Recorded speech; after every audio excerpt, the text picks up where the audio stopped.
নমস্কার, শুভ সকাল সবাইকে। আজ আবার একটা নতুন দিনের শুরুতে আমার চ্যানেলে আপনাদের সবাইকে জানাই স্বাগতম। আশা করছি আপনারা খুব ভালো আছেন এবং সুস্থ আছেন, আর আমিও খুব ভালো আছি। আজকে হচ্ছে কোজাগরী লক্ষ্মী পুজো, তাই প্রথমেই জানাই শুভ কোজাগরী লক্ষ্মী পুজোর প্রীতি ও শুভেচ্ছা। মা লক্ষ্মী যেন তার সকল সন্তানদের উপর ধন, সুখ, সমৃদ্ধি দান করে, আর সবাই যেন সুখে শান্তিতে জীবনযাপন করে। এখন ঘড়িতে ওই বাজে 6:30 মতো। ছেলে মেয়েদের তো এখন স্কুল ছুটি আছে, তাই ওদের এখন ঘুম থেকে আর ডাকিনি। আমি এই সুযোগে কি করেছি, ঘরগুলো সব মুছে পরিষ্কার করে নিয়েছি। আর ওরা তো এই কদিন ঘুমোবে, তারপরে আবার যখন স্কুল খুলে যাবে তখন সেই ভোর থেকে ওদের উঠতে হবে, তাই ওদের আর এখন ডাকিনি। আমি তাই কি করলাম, ওই ঘরগুলো মুছে নিয়ে এখন এসেছি রান্নাঘরে। দেখো, ওই গ্যাসটা ভালো করে মুছে নিলাম। মুছে নিয়ে আগের দিনের কিছু ওই বাসনপত্র পড়েছিল, সেইগুলো সব এখন ধুয়ে রাখছি। আর আজকে বাড়িতে আমাদের দুটো পুজো হবে, কারণ পূর্ণিমা আর লক্ষ্মী পুজো একসঙ্গে পড়ে গেছে। তাই সকালে ঠাকুরমশাই আসবেন, পূর্ণিমা পুজো করবেন, আবার দেখবে সন্ধেবেলা হচ্ছে ওই লক্ষ্মী পুজোর জন্য আর একজন ঠাকুরমশাই আসবেন, উনি পুজো করবেন। আর একজন দাদাভাইকে বলেছি ফুল এনে দেওয়ার জন্য। এখন তো বৃষ্টি হচ্ছে, তাই ভালো মতো গাছে ফুলও নেই। তারপরে দেখো, চান করে এই যে আমি এসে মন্দিরটা ধুয়ে নিলাম। ধুয়ে দেখো সব কিছু এই রেখে দিয়েছি। ওই দাদাভাই মালা আর ফুল এনে দিয়েছে। কি ফুলের দাম কি বলবো! ওই মালা আর দুবালা পুজোর জন্য যে ফুলটা এনেছিলাম, ওইটা পুরো 100 টাকা নিয়েছে। সে যাই হোক, আর পুজো তো করতে হবে। তাই এই যে দেখো ঠাকুরমশাই চলে এলো। আমি তো ওই প্রদীপগুলো সাজিয়ে মন্দিরে সব রেখে দিয়েছিলাম। পুজো শেষ হতে প্রায় ওই 9টা বেজে গিয়েছিল।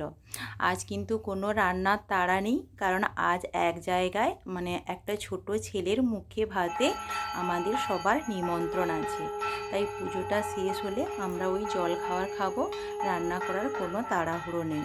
তারপর দেখো সকালে কত সুন্দর হালকা হালকা রোদ ছিল, কিন্তু আমরা যখন এই দুপুরে মানে খেতে বেরিয়েছিলাম তখন দেখো ওই 1টা মতো বাজে, কি বৃষ্টি হয়েছে দেখো।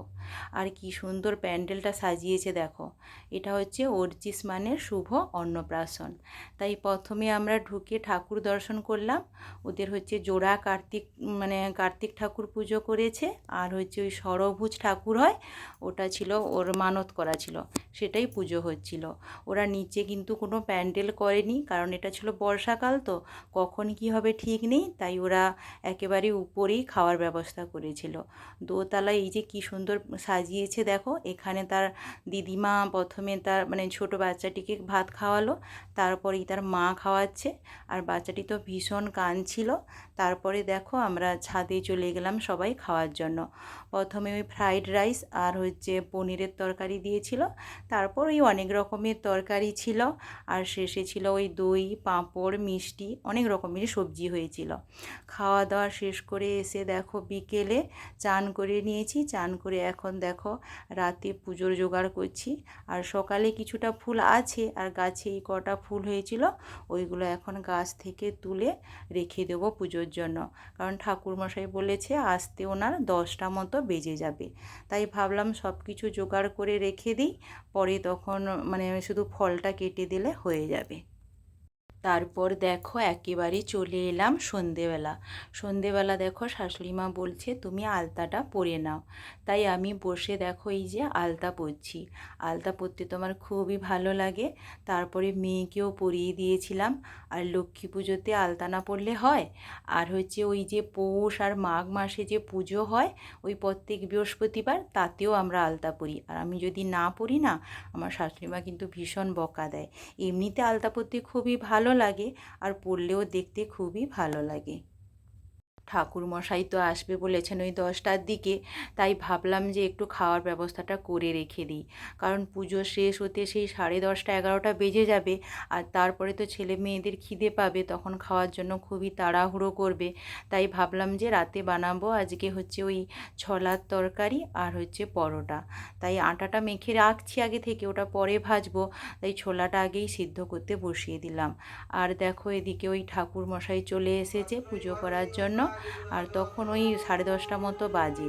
উনি বললেন যে আমার এখনও অনেক পুজো বাকি আছে, কারণ আমাদের বাড়িতে পুজো করে উনি যাবেন আবার মানে অন্য এক জায়গায়, ওখানে পুজো সেরে একেবারে বাড়ি যাবেন। ওই পুজো শেষ হতে প্রায় 11টা মতো বেজে গিয়েছিল। তারপর দেখো পরোটাগুলো ভেজে নিয়েছি, ওগুলোর আমি আর ভিডিও করিনি কারণ অনেক দেরি হয়ে গিয়েছিল। আর শেষে দেখো ওই ছোলা দিয়ে তরকারিটা বানাচ্ছি। আর ছেলেমেয়েরা তো খাওয়ার জন্য খুবই চিৎকার করছিল, তাই পরোটাটা আগে ভেজে দিয়েছি। ওরা এমনি শুকনো শুকনো খাচ্ছিল, এদিকে খেতে খেতে তরকারিও হয়ে যাবে, তাই আগে ওদের একটু ভেজে দিয়েছিলাম। আজকের এই পর্যন্ত, আর বেশি মানে বড় করলাম না ব্লগটা। যদি ভালো লাগে অবশ্যই একটা লাইক, কমেন্ট এবং সাবস্ক্রাইব করে পাশে থাকবেন। দেখা হবে আবার একটা নতুন ব্লগে। শুভরাত্রি সবাইকে।